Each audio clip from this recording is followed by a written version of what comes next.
Hi guys, क्या हाल है आप सभी के।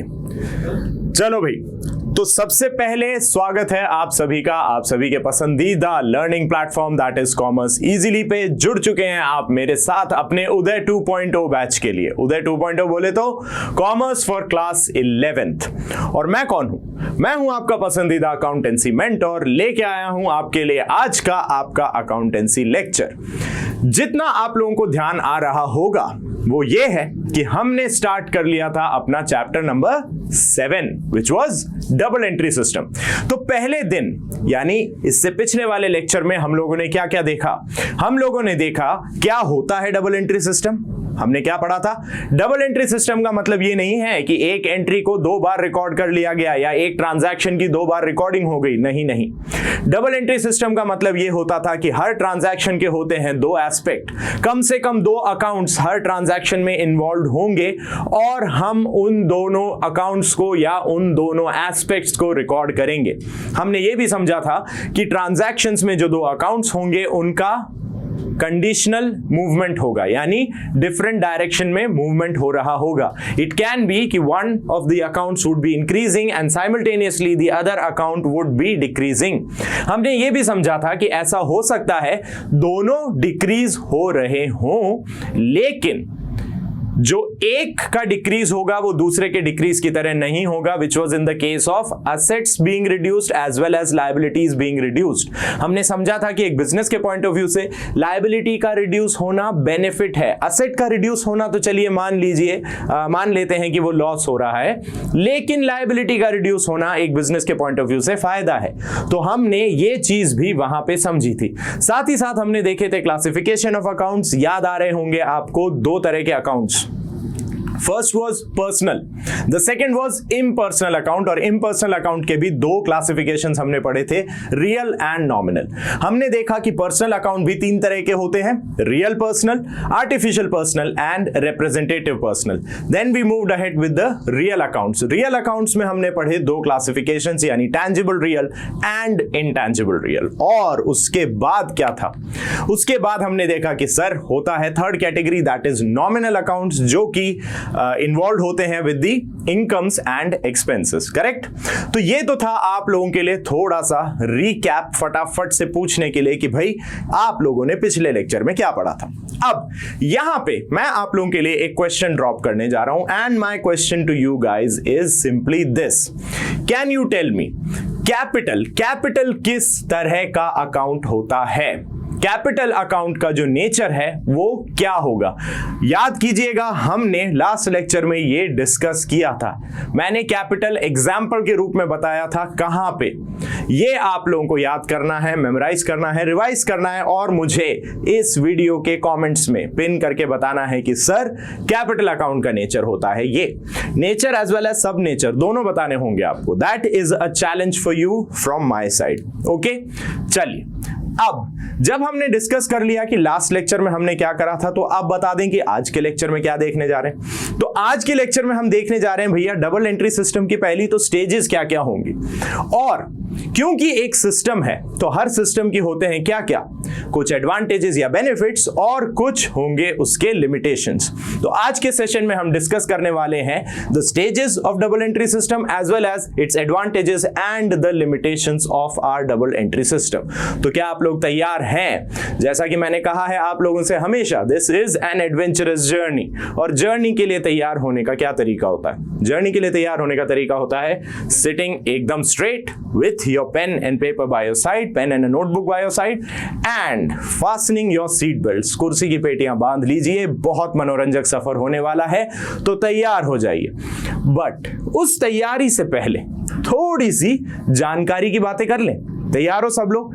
चलो तो फिर हम आपसे करते हैं थोड़ी सी जानकारी रिलेटेड बातें। तो जानकारी रिलेटेड बातों में सबसे पहले जो सबसे बड़ी क्वेरीज हमारे पास आती हैं स्टूडेंट्स की वो यही है कि sir how do we register for your course? हम आपके कोर्स के लिए रजिस्ट्रेशन कैसे करवा सकते हैं? जरा इस दुविधा से हमें पार पड़वाइए। तो बिल्कुल इस दुविधा से पार दिलाने के लिए ही आज आपके सामने अभी मैं यहां हूं। मैं आपको बताना चाहूंगा, जैसा आप लोगों को आपको पता है हमारा ऐप अवेलेबल है गूगल प्ले स्टोर पे।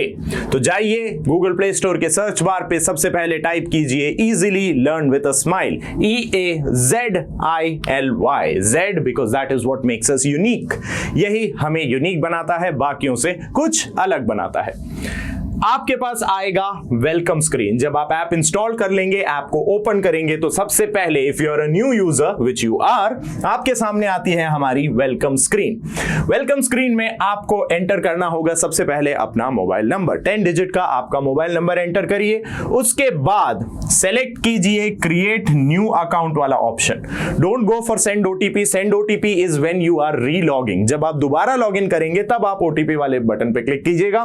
फर्स्ट टाइम अगर आप यूजर हैं तो फर्स्ट टाइम रजिस्ट्रेशन के टाइम पे आपको करना होगा क्रिएट न्यू अकाउंट पे क्लिक।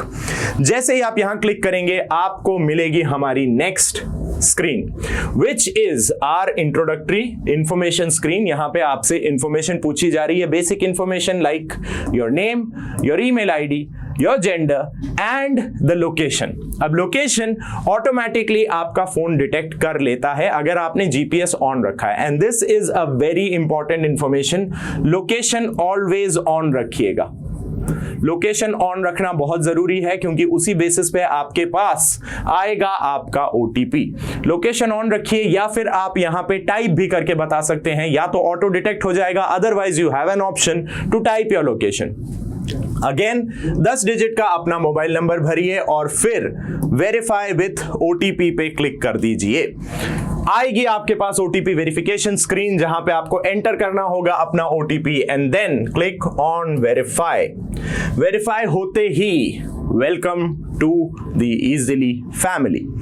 सबसे पहला काम क्या है? सबसे पहला काम है सेटअप विजार्ड के पास जाना और बताना कि भाई हमें ये वाला कोर्स सेलेक्ट करना है। तो कोर्स सेलेक्ट करने के लिए आपके पास ऑप्शंस हैं 3। The courses that we provide such as competitive and professional exams like IIT, JEE, SSC and banking related exams.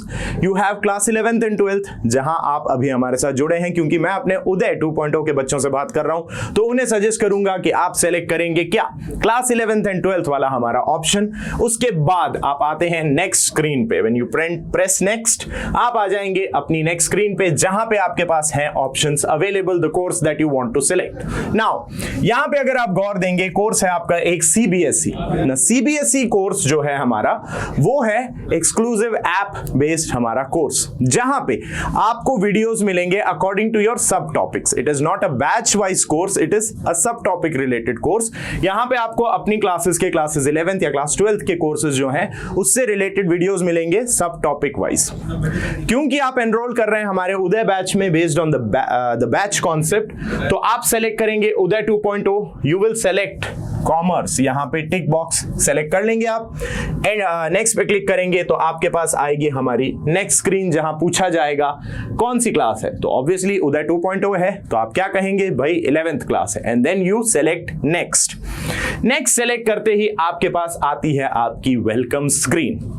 यहां पे जैसा कि आप देख सकते हैं ये प्रोफाइल है आपका and you have the subjects कि कौन कौन से सब्जेक्ट्स आप अप्लाई करना चाहेंगे।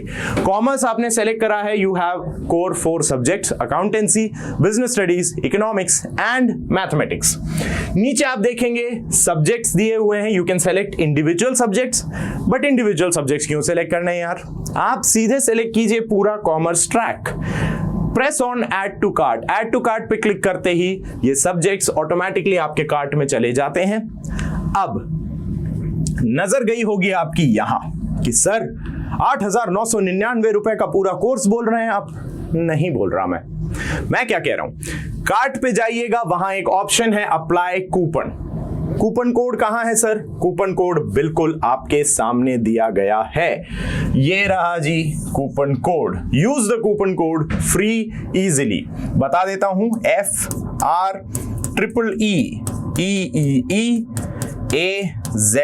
FREEEAZIL and Y। Use the coupon code free Eazily और उसके बाद देखिए जादू, because as soon as you use the coupon पूरे कार्ट की वैल्यू क्या हो जाएगी? कार्ट की वैल्यू हो जाएगी क्या ये 0 है? नहीं जी, ये है एब्सोल्यूट बेस्ट, बिकॉज यही हो जाएगी कार्ट की value 0 which is absolute best. The premium content available free of cost. पूरा का पूरा उदय 2.0 बैच आपके लिए अवेलेबल है एट 0 वैल्यू, टोटली फ्री। है ना मजेदार बात? तो देर किस बात की, फटाफट से रजिस्टर कीजिए और ज्वाइन कीजिए हमारा Uday batch for commerce class 11th। तो मिलेंगे आप लोगों से वहीं पे। ऑलराइट, चलिए अब जानकारी पूरी हो गई तो बढ़ते हैं अपने चैप्टर के साथ। और जैसा कि आप देख सकते हैं चैप्टर आज है हमारा double entry system, the continuation of our lecture number 2 है हमारा डबल एंट्री सिस्टम का। और अब हम देखने जा रहे हैं the stages of double entry system. तो क्या आप लोग तैयार हैं?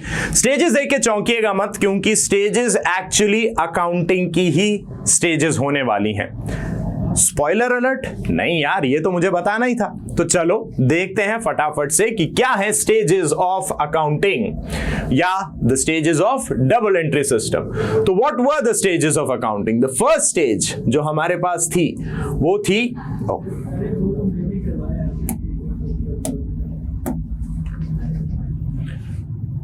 जो फर्स्ट स्टेज हमारे पास थी वो थी जी original record. Sir original record तो कोई स्टेज ही नहीं थी। अच्छा बताओ क्या क्या स्टेजेस थी या प्रोसेस कहां से शुरू होता था? सर प्रोसेस होता था identifying the financial transaction and then क्या होता था? Second stage. सोचो सर, सेकेंड प्रोसेस का नाम था रिकॉर्डिंग द फाइनेंशियल ट्रांजैक्शन। तो वही तो मैं भी यहां कह रहा हूं, ओरिजिनल रिकॉर्ड। क्या होता है original record? The first time transaction is recorded in the books of accounts.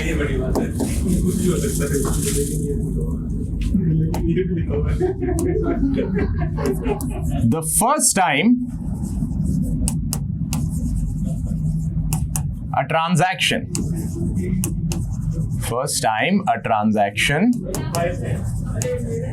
is recorded in books of accounts। अब ये रिकॉर्डिंग कहां होगी भाई? रिकॉर्डिंग कहां होती है? प्राइमरी बुक यानी कि जर्नल। तो यहां पे recording is done in, recording कहां करी जाएगी? Recording is done in. अब यहां पे मैं जरा एक बार इंक चेंज कर लेता हूं, क्योंकि हम यहां लिखने वाले हैं अपनी प्यारी सी बुक का नाम, जिसका नाम है जर्नल। तो रिकॉर्डिंग सबसे पहले करी जाती है जर्नल में, या फिर अगर हम बात करें if the organisation is a very large organisation जहां पे बहुत सारी डेटा एंट्रीज हो रही हैं, बहुत सारे ट्रांजैक्शंस हो रहे हैं, तो हम रिकॉर्डिंग करते हैं और the recording can be done, the recording can be done in सब जर्नल्स, यानी जर्नल के थोड़े छोटे छोटे हिस्से कर दिए जाते हैं और वहां पे भी हम कर सकते हैं रिकॉर्डिंग। इसके बारे में हम आगे डिटेल में पढ़ेंगे जब हम बात करेंगे सब्सिडियरी बुक्स की, तो वहां पे ये डिस्कशन और लेंथ में हम करेंगे।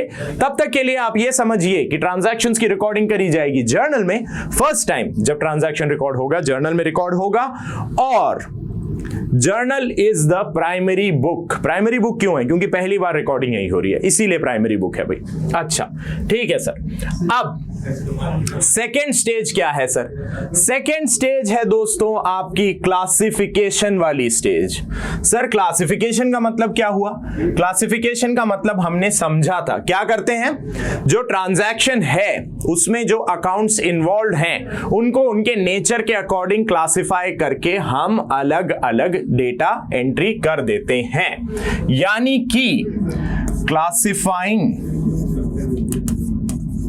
the accounts involved in a transaction, classifying the accounts involved in a transaction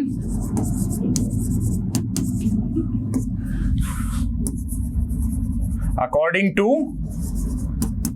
to their nature। भाई एक ट्रांजैक्शन में हमने देखा है at least minimum 2 accounts will be involve, ये तो हमने पढ़ा है, at least 2 accounts will be involve. तो जो अकाउंट्स इन्वॉल्व हैं ट्रांजैक्शन में उनको उनके नेचर के हिसाब से, according to their nature we classify them separately. क्या होता है, कहां होता है ये काम? क्या कोई बता सकता है मुझे? Can anyone answer this question? Do you have any idea कि सर क्लासिफिकेशन का काम कहां होता है? अगर आइडिया है तो बहुत अच्छी बात, लेकिन साथ में मैं समझा भी देता हूं। क्लासिफाइंग इज डन इन दी, कौन सी बुक का नाम लिखें भैया यहां? सर हम यहां लिखेंगे ये किताब, इन द लेजर। जी हाँ, क्लासिफाइंग का जो काम होता है, क्लासिफिकेशन का जो काम होता है, उसकी एंट्री करी जाती है हमारी लेजर में। ओके, तो ledger is another book that needs to be prepared. तो लेजर की भी बात कर लेते हैं। अब बात करते हैं हम अपने थर्ड स्टेज की। सो थर्ड स्टेज क्या होने वाली है? थर्ड स्टेज होगी समरी। समरी बोले तो सर अभी तक जो करा है उसका पूरा रिकॉर्ड, एक तरह से शॉर्ट में बताइए कि नतीजा क्या निकल रहा है। अच्छा जी, तो समरी की बात कर लेते हैं। समरी का मतलब क्या हुआ? Finding out the net results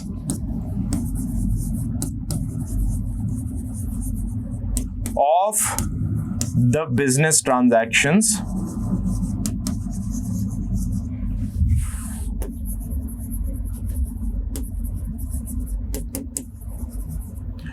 conducted during a year.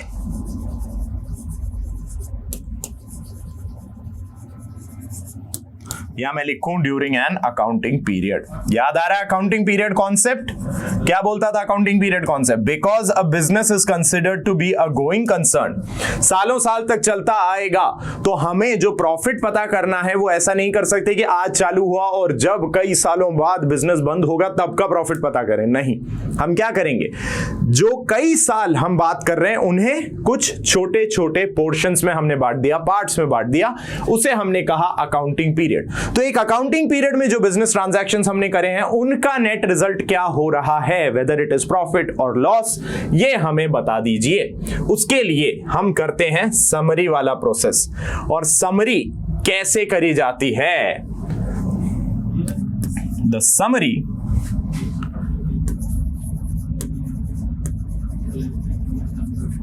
is done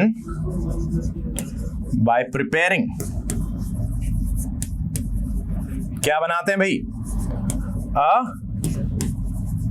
सबसे पहले बनेगा आपका ट्रायल बैलेंस, जहां पे ये पता चलेगा कि वेदर मैथमेटिकली आपने सब कुछ सही किया है या नहीं। यहां से from the trial balance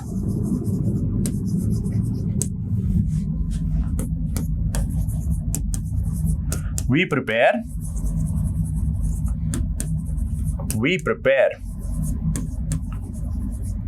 trading and P&L account, यानी trading and profit and loss account, trading and P&L account, and the क्या बनाते हैं? और हम बनाते हैं सर बैलेंस शीट, क्योंकि हमें क्या क्या पता करना है? हमें पता करनी है फाइनेंशियल परफॉर्मेंस, और हमें क्या पता करना है? हमें पता करना है सर, हमें पता करनी है फाइनेंशियल पोजीशन। ये आ गई आपकी पोजीशन। तो ये क्या है सर? ये तो है फाइनेंशियल परफॉर्मेंस, ये आपको बताएगी फाइनेंशियल परफॉर्मेंस। और बैलेंस शीट क्या बताती है sir? Balance sheet tells us the financial position. ठीक है, तो ये सब बातें तो हमने पहले भी की हुई हैं। अभी बस इतना था कि डबल एंट्री सिस्टम में भी यही स्टेजेस हम फॉलो करेंगे। ऑलराइट, क्योंकि इंडिया में जो अकाउंटिंग सिस्टम चलता है it is based on the double entry system. So ये डेटा अब हमारे पास है। ठीक है जी, चलिए अब ये देख लिया, तो थोड़ा सा आप लोगों के लिए मैं लेके आया हूं, क्या मैं लेके आया हूं आप लोगों के लिए? थोड़ा सा मोटिवेशन भाई, थोड़ा सा नमकीन, थोड़ा सा एडेड फ्लेवर मान लीजिए। वो है आप लोगों के लिए इस थॉट प्रोसेस की तरह, a little progress each day adds up to big results. वो याद है कछुए और खरगोश की कहानी, slow and steady wins the race, जिसका मॉरल था? तो वैसी ही बात है, हर दिन थोड़ा प्रयास करेंगे तो तो बहुत बड़ी कामयाबी मिलेगी। लेकिन हर दिन प्रयास करना बहुत जरूरी है, which means you have to be consistent with your efforts if you want to achieve results.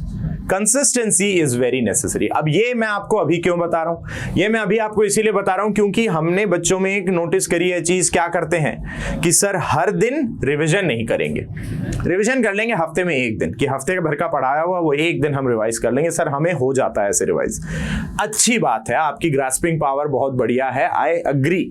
लेकिन अगर ग्रास्पिंग पावर अच्छी है तो why not use that grasping power to do a revision every day, क्योंकि एक हफ्ते का जितना मटेरियल आप एक साथ कर रहे हैं उससे कहीं कम आपको करना पड़ेगा एवरी डे, राइट। हर दिन अगर रिवाइज कर रहे हो तो छोटे छोटे पोर्शंस कवर करना है ना। हफ्ते भर में एक बार करोगे, चलो हफ्ते भर के लेक्चर्स आपके हो गए, एक चैप्टर कंप्लीट हो जाता है कभी कभी, तो पूरा चैप्टर एक साथ रिवाइज करना है। Rather than that why not revise small portions of every chapter every day, that becomes N easier task. हमारे पास कोई डाउट पूछने का स्कोप रहता है, आज का पढ़ाया चैप्टर आज रिवाइज करा, कोई डाउट आया आप हाथों हाथ पूछ लीजिए, रेजोल्यूशन तो आपको हाथों हाथ मिलता है ना। तो उसी तरीके से रिवीजन लगातार रखेगा, because as they say practice makes a man perfect, right. तो please keep revising every day, हर दिन, जैसा इन्होंने भी कहा कि little progress adds up to big results, but little progress every day, right? चलिए, with that being said, आगे बढ़ते हैं और समझते हैं अपने डबल एंट्री सिस्टम के एडवांटेजेस एंड लिमिटेशंस। तो आप लोग तैयार हैं? क्योंकि अब हम करने जा रहे हैं क्या, हम पढ़ने जा रहे हैं डबल एंट्री सिस्टम के एडवांटेजेस एंड लिमिटेशंस। तो चलो देखते हैं सबसे पहले एडवांटेजेस क्या क्या हैं इसके। Are you guys ready? तो बुला लूं मैं एडवांटेजेस को, भाई एडवांटेजेस आ जाइए। अच्छा एडवांटेजेस आ गए तो पॉइंट्स भी तो आने चाहिए। Point number 1, yes, the point number 1 says कि सर ये है साइंटिफिक सिस्टम है। अब साइंटिफिक सिस्टम से आप क्या समझते हैं भाई? अभी डबल एंट्री सिस्टम अपन ने देखा था, वहां पे हमने देखा था कि टाइप्स ऑफ अकाउंट्स हैं, रियल अकाउंट है, पर्सनल अकाउंट है, नॉमिनल अकाउंट है, सबके हम देखेंगे रूल्स की किन रूल्स के अंतर्गत यहां पे एंट्रीज रिकॉर्ड करी जा रही हैं, ट्रांजैक्शंस की रिकॉर्डिंग हो रही है। तो साइंटिफिक सिस्टम का मतलब क्या हुआ? Follows a set of rules to record transactions. क्योंकि हम ट्रांजैक्शंस रिकॉर्ड करने के लिए एक सेट ऑफ रूल फॉलो कर रहे हैं, और सेट ऑफ रूल जहां भी फॉलो करे जाते हैं उसे हम यही मानते हैं that is a system of science, that is a scientific system. हम यही बात करते हैं whenever we talk about following a set of rules. ठीक है, जो डेटा एंट्रीज हो रही हैं, जो ट्रांजैक्शंस रिकॉर्ड करे जा रहे हैं, उनकी रिकॉर्डिंग हो रही है by following a set of rules, which is why the double entry system is supposed to be और considered to be a scientific system. कुछ रूल्स फॉलो करता है इसीलिए। अच्छा सर, तो सेकंड क्या बता रहे हैं आप? सेकंड है complete record of all transactions. अब इस बात को समझिएगा, कैसे है complete record? Because it records both aspects of a financial transaction. एक फाइनेंशियल ट्रांजैक्शन के दोनों एस्पेक्ट्स रिकॉर्ड होते हैं, the debit side as well as the credit side. ऐसा नहीं करे कि सिर्फ डेबिट रिकॉर्ड करके छोड़ दिया, नहीं, हम उसका क्रेडिट, कॉरेस्पॉन्डिंग क्रेडिट साइड भी रिकॉर्ड करते हैं। तो यहां पे मैं क्या लिखूंगा? It records both aspects. अब बोथ एस्पेक्ट्स में क्या बोलूं सर? बोथ एस्पेक्ट्स हो गए डेबिट एंड क्रेडिट। ये दोनों डेबिट और क्रेडिट दोनों एस्पेक्ट्स रिकॉर्ड करता है of a business transaction, which means whenever we require the complete detail of a business transactions नहीं करते, of business transactions कर देते हैं, because a and plural साथ में यूज नहीं करेंगे हम। तो because it records both aspects, debit and credit of business transactions, all information is available when required। जब जरूरत पड़ेगी हम देख सकेंगे, क्योंकि हमारे पास सारी जानकारी रिकॉर्ड में होगी, बिकॉज इसने दोनों एस्पेक्ट्स रिकॉर्ड करे हैं। चलिए देखते हैं पॉइंट नंबर 3। पॉइंट नंबर 3 आपको कह रहा है प्रिपरेशन ऑफ ट्रायल बैलेंस। अभी पीछे जब हम स्टेजेस की बातें कर रहे थे तो स्टेजेस में हमने क्या देखा था, यही तो देखा था कि सर स्टेजेस की जो लास्ट स्टेज है दैट इज समरी, वो हम कैसे करेंगे? Summary is done by preparing the trial balance. तो प्रिपरेशन ऑफ ट्रायल बैलेंस कैसे हुआ? इसी से, बिकॉज ऑल ट्रांजैक्शंस या all record is being kept, entire record हमारे पास है, कंप्लीट रिकॉर्ड है, तो वहां से the preparation of trial balance, the preparation of a trial balance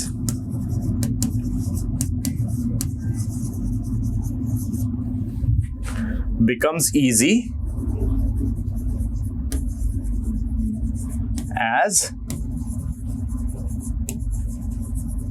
complete record is available. We can also check the arithmetical accuracy of whatever we've done. हमने जो कुछ transactions करे हैं पूरे साल में और उनकी जो रिकॉर्डिंग करी है वो arithmetically सही है या नहीं, ये भी चेक किया जा सकता है. This helps in checking the arithmetical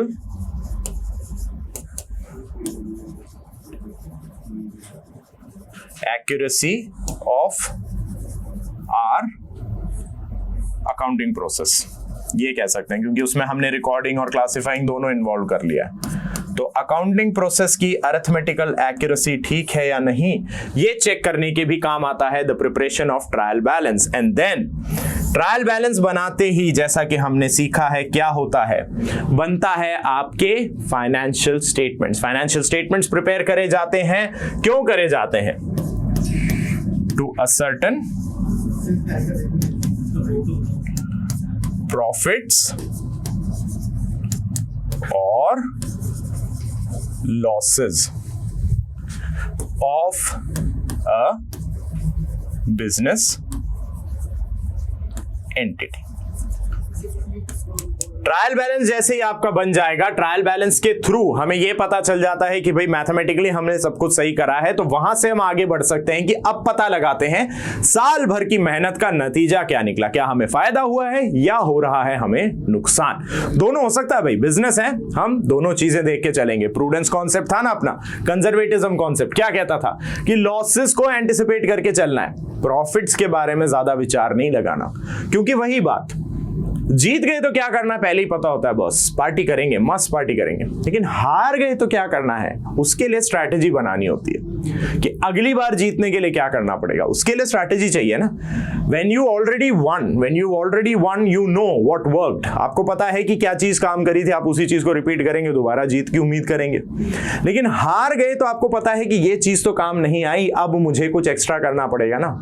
just like Thomas Alva Edison. कहा जाता है कि एडिसन भाई से जब पूछा गया कि बल्ब बनाया आपने, उसके लिए बहुत बार आपको निराशा हाथ लगी थी, उन्होंने कहा हाँ तकरीबन मान सकते हैं. वो कहते हैं ऐसा कि करीबन 10,000 तरीके उन्होंने अपनाए, उसके बाद उन्हें वो फिलामेंट मिला था जिसके बेसिस पे बल्ब का आविष्कार हो सका. तो एडिसन जी से पूछा गया कि सर 10,000 के करीब फेलियर्स, बाप रे बाप. तो एडिसन जी ने उस नेगेटिविटी में भी पॉजिटिविटी ढूंढी. उन्होंने क्या बोला, ना ना ना, ऐसा नहीं मैं 10,000 बार फेल हुआ. बात यह है कि अब मुझे 10,000 तरीके पता है बल्ब ना बनाने के. क्या दुनिया में कोई और व्यक्ति है जो ये बात कह सकता है? नहीं ना. तो वो भी तो यूनिकनेस ही हुई. और अब आप जानते हैं कि क्या काम नहीं कर रहा है और क्या काम करता है, तो वो अब आपको बाकियों से हटके बनाता है. इसी पॉजिटिविटी के साथ आगे बढ़ते हैं, देखते हैं अगले एडवांटेजेस. क्या हैं अगले एडवांटेजेस? अगला एडवांटेज है लेसर पॉसिबिलिटी ऑफ फ्रॉड. देखिए फ्रॉड क्या होता है, दो चीजें होती हैं, one is error and one is fraud. Error is unintentional, गलती और झूठ दोनों में फर्क है ना. गबन जिसको कहा जाता है, फ्रॉड मतलब धोखा. तो गलती होना और धोखा देना, इन दोनों में फर्क होता है. गलती अनइंटेंशनली हो जाती है आपसे, धोखा जानबूझ के दिया जाता है. सही है। तो यहां क्या बात कर रहे हैं, डबल एंट्री सिस्टम में फ्रॉड की पॉसिबिलिटी कम है, बिकॉज हमने बात करी it records both aspects of a business transaction. एक बिजनेस ट्रांजैक्शन के दोनों एस्पेक्ट रिकॉर्ड करने की वजह से, एक बिजनेस ट्रांजैक्शन के दोनों एस्पेक्ट्स रिकॉर्ड करने की वजह से फ्रॉड की गुंजाइश थोड़ी सी कम हो जाती है, क्योंकि अगर हम सिर्फ एक एस्पेक्ट रिकॉर्ड करते हैं तो दूसरे एस्पेक्ट के साथ कुछ ना कुछ छेड़छाड़ करी जा सकती है। ऐसा किया जा सकता है, कुछ ऊंच नीच कर दें, कुछ बदलाव कर दें। बट जब हम दोनों साइड रिकॉर्ड कर रहे हैं, हम दोनों अकाउंट्स जो इन्वॉल्व है एक ट्रांजैक्शन में उनका प्रॉपर रिकॉर्ड मेंटेन कर रहे हैं, तो ये छेड़छाड़ की गुंजाइश हमारे पास रहती नहीं है। अगला पॉइंट हमसे कहता है जी लीगल अप्रूवल। तो लीगल अप्रूवल की बात क्या हुई, याद आ रहा है एक चीज, फाइनेंशियल इंफॉर्मेशन के जो फीचर्स हमने पढ़े थे उसमें एक फीचर हमने पढ़ा था रिलायबल हो, साथ में एक जो नेचर है उसका या एडवांटेज जो हमने पढ़ा था वो ये भी था कि financial information can be used as legal evidence in a court case. ये वही है। लीगल अप्रूवल का मतलब क्या हुआ, the data generated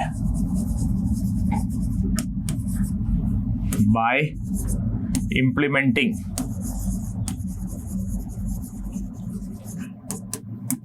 double entry system, double entry system is acceptable as evidence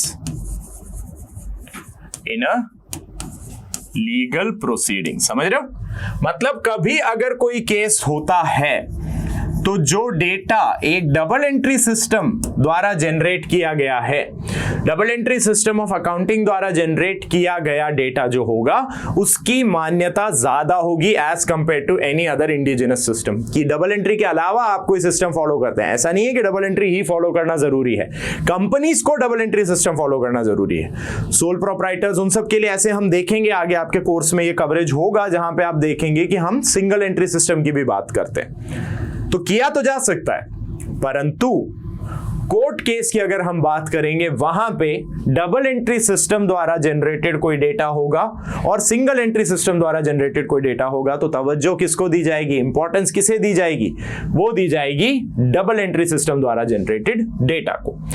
और लास्ट पॉइंट हमारा क्या है, लास्ट पॉइंट, ये जरा प्रोसीडिंग को मैं थोड़ा ऊपर लिख देता हूं ताकि आप लोगों को दिखे अच्छे से। इन अ लीगल यहां पे लिख देते हैं प्रोसीडिंग, ठीक है, तो कंफ्यूजन ना हो। लो भैया चलिए, लास्ट पॉइंट है फैसिलिटेट मैनेजरियल डिसीजन मेकिंग। भाई मैनेजमेंट का काम क्या होता है, ऑर्गेनाइजेशन के बेटरमेंट के लिए काम करना, ओनर्स जो हैं ऑर्गेनाइजेशन के उनकी वेल्थ मैक्सिमाइज करना। ये सब आप बिजनेस स्टडीज में पढ़ते हैं, मैनेजमेंट के जो फीचर्स आप पढ़ते हैं, मैनेजमेंट के जो यूजेस आप पढ़ते हैं, वहां पे आपको ये समझाया जाता है, बताया जाता है कि मैनेजमेंट का प्राइमरी जो ऑब्जेक्टिव होता है that is the wealth maximisation of owners. वो कब हो सकता है, वो तब हो सकता है जब आपके पास डिसीजन मेकिंग प्रॉपर हो, एफिशिएंट डिसीजन मेकिंग हो। और एफिशिएंट डिसीजन मेकिंग के लिए सबसे पहला प्री रिक्विजिट या सबसे पहली जो जरूरत होती है वो पता है क्या होती है, वो होती है कंप्लीट इंफॉर्मेशन, यानी पूरी जानकारी और एकदम सटीक जानकारी। तो फैसिलिटेट मैनेजरियल डिसीजन मेकिंग में मैं क्या लिखूंगा, since the primary objective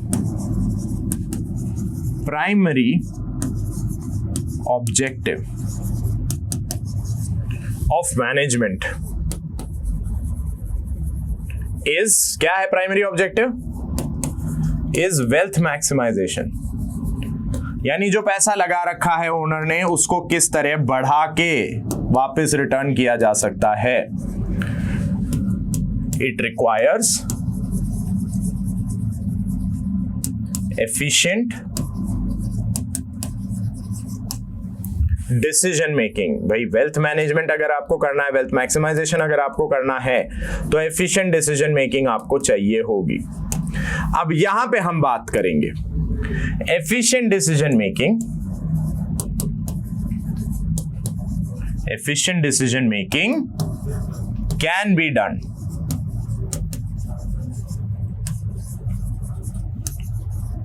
when management has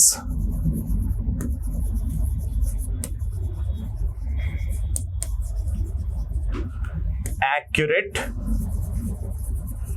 and complete information. The double entry system enables this. तो यहां पे हम लास्ट लाइन क्या लिखेंगे? The double entry system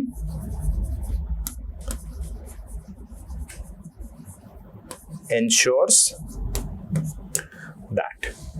ठीक है, तो डबल एंट्री सिस्टम ये इंश्योर करता है कि सारा का सारा डेटा मैनेजमेंट के पास हो, so that they can take efficient decisions which would result in the wealth maximisation of the owners. चलिए, अब एडवांटेजेस अपन ने देख लिए, तो अब बात करते हैं हमारे प्यारे से इस सिस्टम की जो लिमिटेशंस हैं उनके बारे में। तो सर लिमिटेशंस क्या क्या आ गई, जरा बता दीजिए। देखो, सबसे पहली लिमिटेशन क्या है? It is expensive to maintain.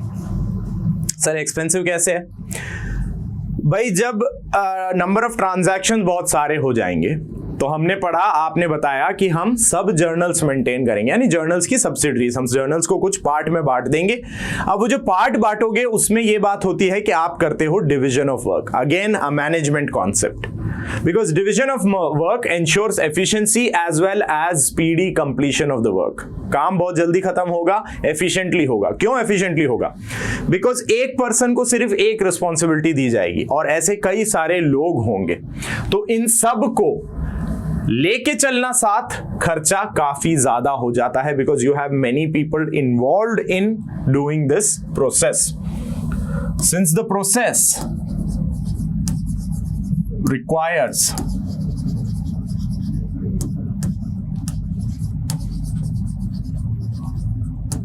people with technical skill,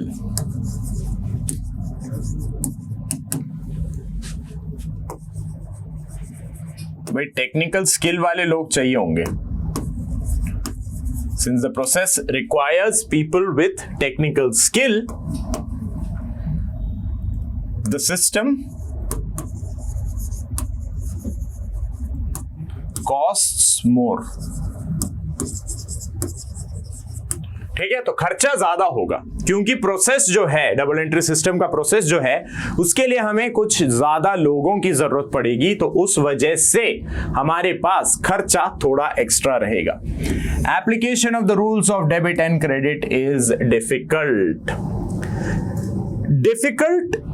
because the nature of accounts become confusing. यहां पे मैं ये बताना चाहूंगा कि डिफिकल्ट क्यों है। Sometimes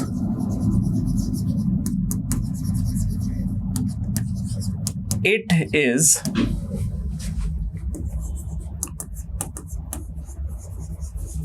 difficult to ascertain the nature of an account, which in turn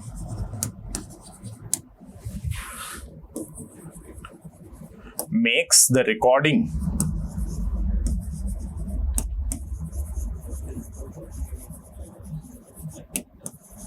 of a transaction difficult. बात क्या होती है, कई बार आप ये डिसाइड नहीं कर पाते कि यार ये अकाउंट का नेचर कौन सा है, क्या ये रियल है, क्या ये पर्सनल है, नॉमिनल भी हो सकता है। कई बार आप कंफ्यूज हो जाते हैं कि सर हमें समझ नहीं आ रहा है, इसे हम रियल माने, इसे हम नॉमिनल माने या इसे हम पर्सनल माने। रियल और पर्सनल में बहुत बार ये तकलीफ आती है कि सर ये रियल होगा या ये पर्सनल होगा, क्या करूं, इसका समझ नहीं आ रहा है, क्या क्या वो माने क्लासिफिकेशन। एग्जाम्पल दूं, एग्जाम्पल है डेटर्स। अगर मैं डेटर्स में नाम यूज करूंगा राम श्याम मोहन सोहन, ये हो गए पर्सनल। लेकिन अगर मैं डेटर्स कलेक्टिवली बोल दूं तब आप चकरा जाएंगे, बोले सर ये क्या हुआ, डेटर्स हैं तो जीवित लोग ही, लेकिन डेटर्स हैं असेट्स भी, और देख भी सकते हैं, छू भी सकते हैं। तो सर क्या डेटर्स पर्सनल होंगे या सर डेटर्स होंगे टैंजिबल रियल? ओहो, दुविधा दुविधा दुविधा, क्या किया जाए? ऐसी ही दुविधा कभी कभी आ जाती है रिकॉर्डिंग के दौरान। तब क्या होता है, तब हम सोच में पड़ जाते हैं कि यहां पे कौन सा रूल लगाएं सर, क्या पर्सनल अकाउंट वाला रूल लगेगा या रियल अकाउंट वाला रूल लगेगा, क्या होना चाहिए, क्या होना चाहिए? तो हम कहेंगे शांत, ठंडी सांस, गहरी सांस लीजिए, आपको नतीजा मिलेगा। क्योंकि उसके लिए हम एक और सिस्टम पढ़ेंगे जब हम आगे प्रोग्रेस करते हैं। जर्नल पे जब हम आएंगे वहां आप देखेंगे there are two approaches, there is a traditional approach and there is a modern approach. The modern approach makes it very easy for this problem, ये प्रॉब्लम मॉडर्न अप्रोच से हट जाती है, देखेंगे, बस थोड़ा सा पेशेंस। चलिए, the last and final limitation जो है वो क्या है जी? लास्ट एंड फाइनल लिमिटेशन ये होती है कि एरर्स जो है ना वो डिस्क्लोज नहीं होते। सर एक मिनट, आपने पीछे एडवांटेजेस में तो ये बताया था कि फ्रॉड होने की संभावना कम है, बिल्कुल सही बात। फ्रॉड के बारे में मैंने क्या बोला था? Fraud is done intentionally, errors are unintentional. गलती से कोई एरर क्रीप इन कर जाए तो आप क्या करोगे? कुछ नहीं कर सकते, क्योंकि जैसा हमने पढ़ा trial balance ensures the arithmetical accuracy of whatever you done. जो आपने किया है वो ढंग से किया है, उसकी अरिथमेटिकल एक्यूरेसी, जो साल भर में आपके ट्रांजैक्शंस की रिकॉर्डिंग करी है, क्लासिफिकेशन करा है, वहां से जब आप समरी बनाते हैं तो ट्रायल बैलेंस आपको ये बताएगा the process that you done और carried out during the year, जो पूरे साल भर में आपने काम किया है उसका अरिथमेटिकल एक्यूरेसी तो है, बट क्या कंसेप्चुअल एक्यूरेसी है? क्या ऐसा है कि कोई चीज जो डेबिट होनी थी वो डेबिट हुई, आपने क्रेडिट नहीं कर दी, और उसके उलट सेम अमाउंट का कुछ क्रेडिट होना था वो आपने डेबिट कर दिया है? अगर ऐसा कुछ किया है तब भी बैलेंस तो मैच करेगा, mathematically it is correct, but conceptually there may be errors. तो एरर्स डिस्क्लोज नहीं हो सकते हैं, और एरर्स में हम क्या देखेंगे? There are many types of errors, there are types of errors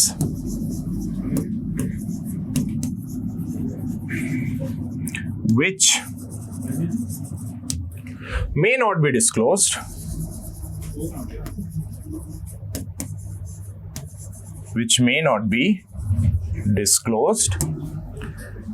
by the double entry system.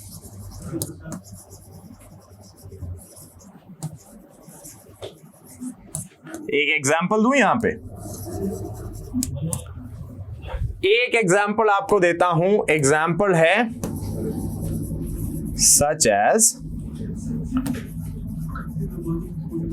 Error of omission. अब एरर ऑफ ओमिशन का क्या मतलब हुआ? एरर ऑफ ओमिशन का मतलब ये हुआ आपने कोई ट्रांजैक्शन टोटली ओमिट ही कर दिया है रिकॉर्ड करने से। सोचो, अभी हम बात कर रहे हैं सर, डबल एंट्री सिस्टम ना दो एस्पेक्ट रिकॉर्ड करता है एक ट्रांजैक्शन के, डेबिट भी और क्रेडिट भी, ठीक है?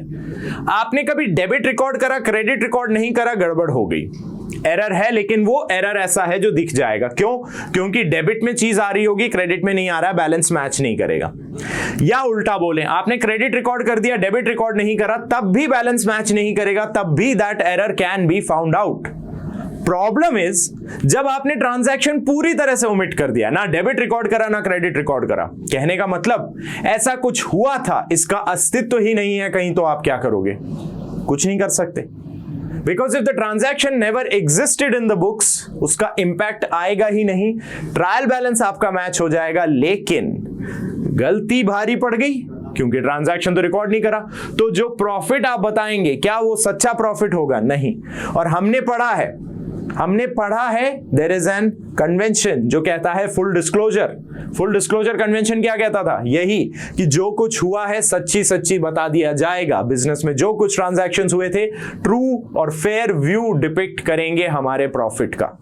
But if the transaction that actually happened is never recorded, profits will not show a true and fair view. तो ये थोड़ी सी limitations हैं हमारे डबल एंट्री सिस्टम की। तो उम्मीद करता हूं आज के लेक्चर के साथ आप लोगों को डबल एंट्री सिस्टम के बारे में सब कुछ पता चल चुका है। स्टेजेस पता चल गई, फायदे भी पता चल गए और उसकी कमियां, लिमिटेशंस जो हैं वो भी आप लोग समझ चुके हैं। मिलेंगे बहुत ही जल्दी आप लोगों को अपने अगले लेक्चर के साथ। तब तक के लिए बहुत बहुत शुक्रिया for being a part of a wonderful easily family.